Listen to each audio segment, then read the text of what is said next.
Hoje conversando com você sobre marketing político, numa hora em que todos os candidatos estão aí chegando, entrando na sua casa, se apresentando para você e você tem que fazer uma escolha. Como é que você está fazendo a sua escolha? Com base apenas naquilo que está sendo dito na campanha eleitoral? Como é que é esse negócio? Como é que se faz o marketing político? E aí, convidados, especialistas nessa história, vocês que têm construído aí, né, candidatos e políticos de sucesso, como é que se constrói uma campanha política de sucesso? Quais são os itens levados? A gente diz, né, tudo é pensado nos mínimos detalhes. O marketing faz isso. Acho que a primeira coisa a se pensar é na confiança que o candidato vai passar para quem vai fazer a campanha para ele. Eu acho que quando você confia no projeto dele, houve casos já no Brasil de candidatos a presidente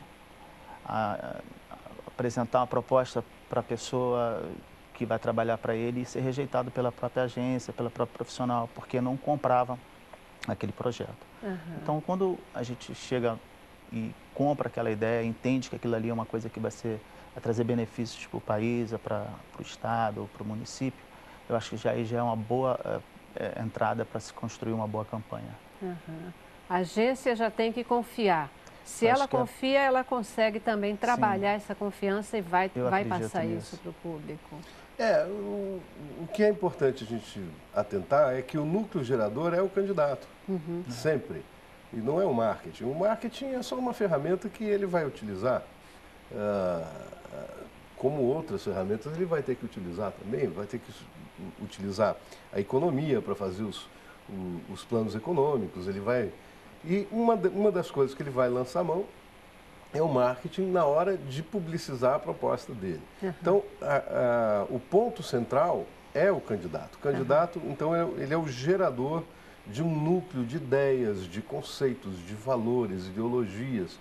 Então, ele abraça esse núcleo e, a partir daí, o publicitário, o comunicador, na verdade, que é a ponta mais evidente do processo do marketing é a comunicação.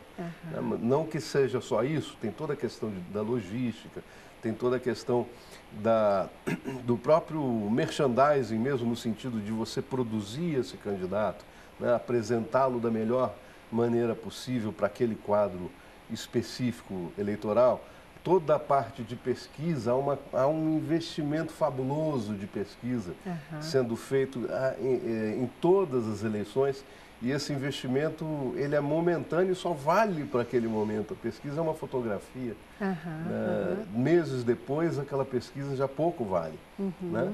Então, todo um investimento que está sendo feito para que o profissional de marketing possa compreender bem a proposta, identificar, então, os públicos que ele vai ter que conquistar. Através da pesquisa você mede o percentual de eleitores que teria uma vinculação maior com aquele projeto, outros que não têm e por que não tem, não tem porque não conhece ou não tem porque discorda. Então, vai se construindo um conhecimento em torno disso tudo e, no final, a última coisa que a gente faz é a comunicação efetivamente, a propaganda, né, que a gente vai fazer nos 40, 50 dias finais, é quando é permitido fazer a propaganda. Né? Nesse momento, então, você já teve todo o investimento do marketing feito e você vai só começar agora a publicizar e dar conhecimento para o público daquelas ideias e conceitos que foram montados e às vezes você conclui acertadamente, outras vezes você erra, porque as pessoas também erram, né? É verdade. Vocês estavam falando nessa questão de que a questão da confiança, né? A agência ganha primeiro a confiança no projeto e aí ela vai trabalhar isso. Trabalha-se a imagem do candidato, né? Qual é a imagem que melhor reflete todo o projeto dele também. Então, normalmente o pessoal do marketing vai interferir nisso, vai construir aquela imagem também, vai fazer ficar mais bonitinho, vai ficar menos formal. E esse projeto de confiança que é construído com a agência, ele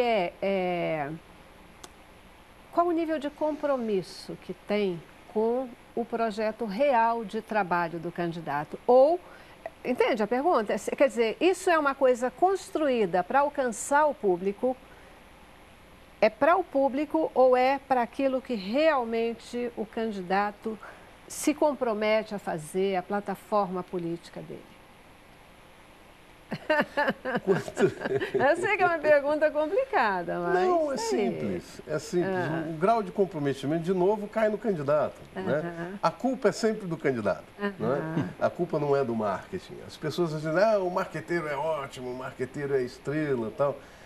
O profissional de marketing, repito, ele é só mais um profissional que está naquela linha montando aquele trabalho, mas ele nada pode se a essência daquilo tudo não está presente no candidato.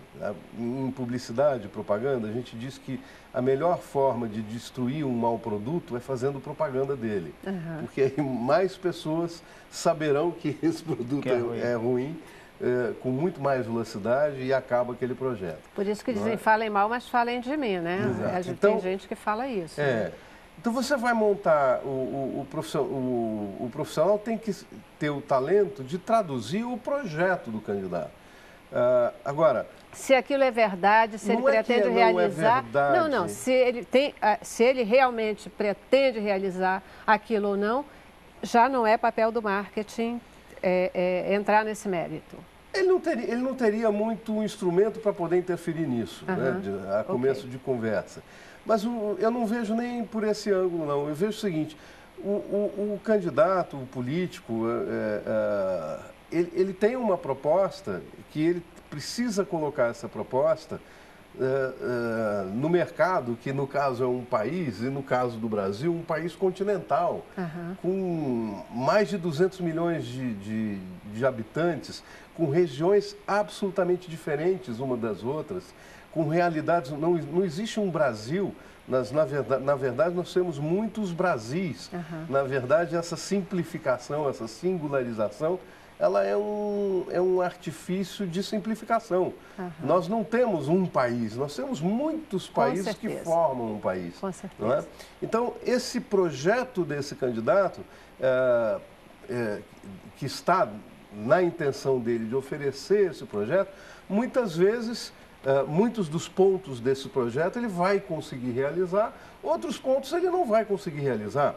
Alguns ele vai fazer até com uma certa facilidade, e implantar com uma certa facilidade, logo no primeiro, segundo ano de mandato, outros até preferenciais dentro da ideologia dele, eventualmente ele não consegue implantar.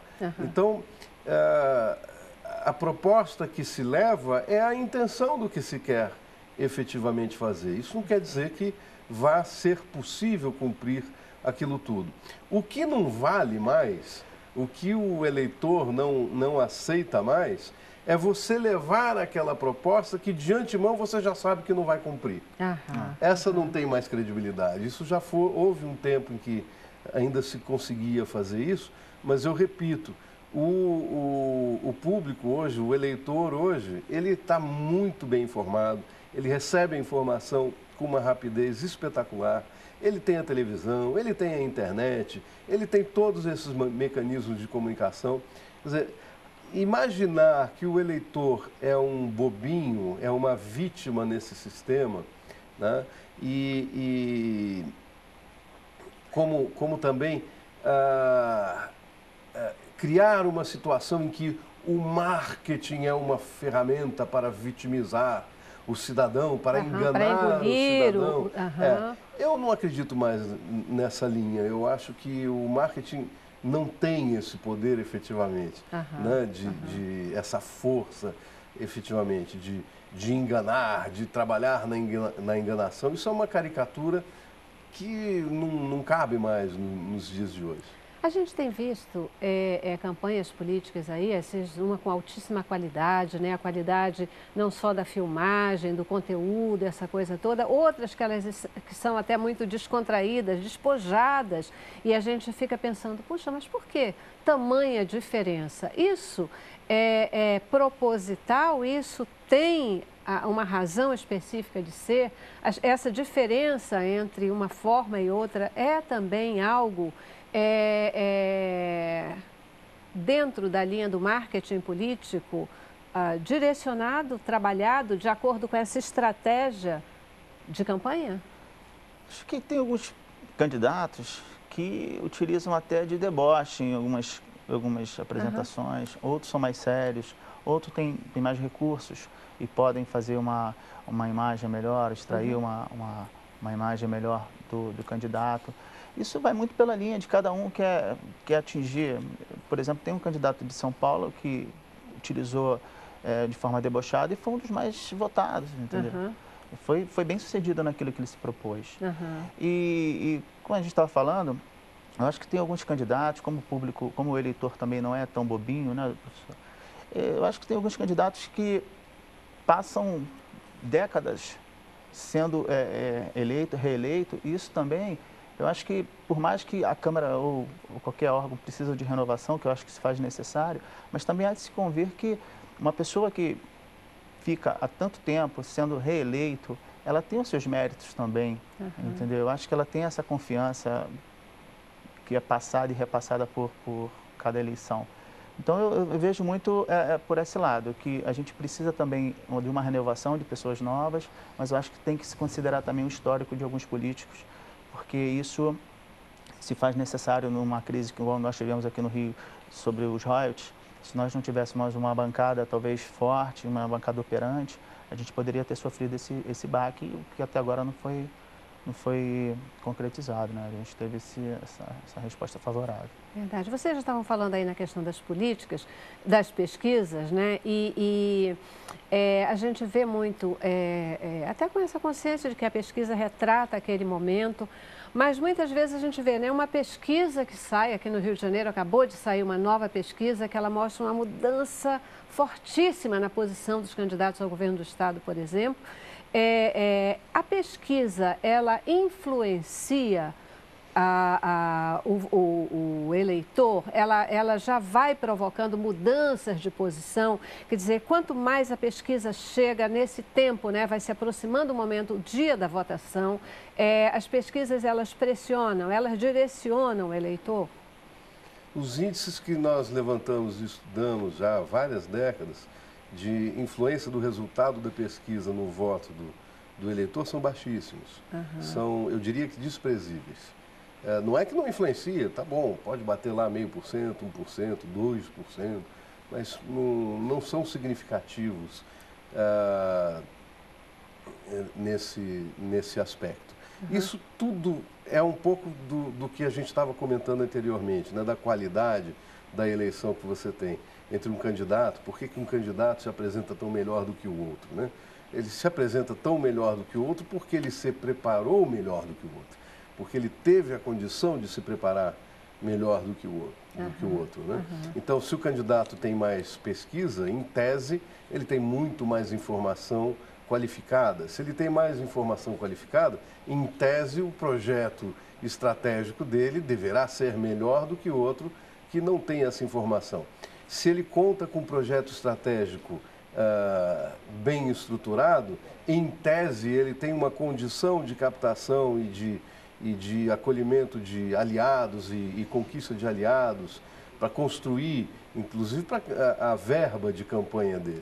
Né? Se entra mais dinheiro, se um candidato entra com mais dinheiro, com mais recurso para fazer a comunicação, nós somos de televisão aqui, nós sabemos quanto custa operar essa máquina. Fazer um bom programa de televisão tem um custo significativo. Então, um pouquinho aqui na pesquisa, um pouquinho ali na logística, um pouquinho ali no planejamento, um pouquinho aqui na comunicação. No final, você soma esses pouquinhos e a proposta se apresenta de uma maneira muito mais, até esteticamente, melhor uma do que outra. Mas isso é definitivo? Não, isso não é definitivo. Se fosse assim, venceria a eleição quem tivesse com mais dinheiro. Muitas vezes eu assisti campanhas ricas, campanhas realmente bem servidas em termos de recursos, não só financeiros, recursos financeiros, recursos humanos, recursos materiais, que não foram vencedoras. Isso fica muito patente e visível nas proporcionais. Às vezes você vê um deputado que entra com uma campanha caríssima e não se elege. O outro entra com uma campanha quase simplória e tem um êxito. Então, o Cid Pacheco, que saudoso mestre nosso, que nos ensinou isso tudo, está na primeira geração de publicitários que aplicaram essas técnicas na eleição, ele dizia: Marcelo, tudo contribui, nada define. Então, a questão é essa. Nós temos que ir somando. É um pouquinho de perfeccionismo aqui, com um pouquinho de perfeccionismo ali. E, no final, o marketing e a propaganda são artes de detalhe. Um detalhe a mais faz toda a diferença na produção, né? No resultado. Né? Bacana. A gente já tem que fazer a nossa segunda paradinha, nós vamos para o intervalo e eu quero voltar com vocês para a gente pensar o seguinte: a gente está aí, né? Agora na reta final, há candidatos que afirmam que esse é o momento da virada, não importa onde ele esteja. Tem candidatos que têm fama de, na reta final, fazerem uma virada extraordinária e chegarem lá, portanto não se impressionam com dados de pesquisa, disso, daquilo, porque é a hora da virada. Então, eu queria entender com vocês o que a gente deve esperar dessa campanha política toda, né? O que tem se previsto aí dentro das estratégias do marketing para essa reta final? Que mudanças são possíveis de serem esperadas nesse tempo, né? É possível que se tenha uma mudança nas estratégias usadas até aqui pelos candidatos por causa dessa prensa e, às vezes, da proximidade que as pesquisas demonstram? Como é que é, meus especialistas? Logo depois do intervalo. Vamos lá.